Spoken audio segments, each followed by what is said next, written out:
Nanawagan sa mga otoridad ang Integrated Bar of the Philippines na agad resolbahin ang pagpatay kay Atty. Maria Sanyata Liwliwa Gonzales Alzate sa Bangged Abra kahapon.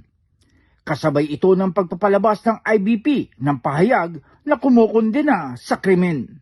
Nabatid na si Gonzales Alzate ay Commissioner on Bar Discipline ng IBP. Base sa security camera footage, nasa loob ng kanyang sasakyan ng biktima at nasa tapat na ng kanilang bahay nang maganap ang krimen. May lumapit pa sa kanyang lalaki at kasunod nito ay isa sa dalawang salarin ang lumapit bago tumakbo at sinalubong ang kasama nitong nakasakay sa motorsiklo na mula sa likurang bahagi ng sasakyan.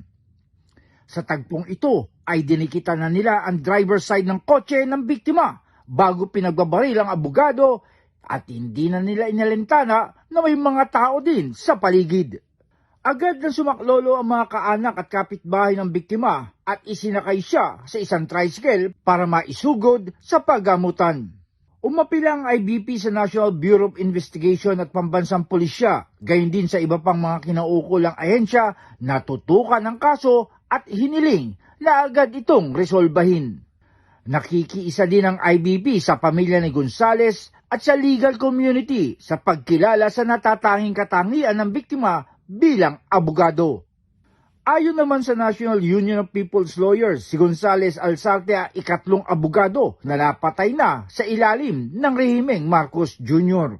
Unang pinaslang si Atty. Danny Pondevilla noong nakaraang Disyembre 20 at noon lamang Agosto 22 ay pinatay si Atty. Elmer Mape. Janice Cosio, Radyo Inquirer Online, bayang nagtatanong, mamaya nag-uusisa.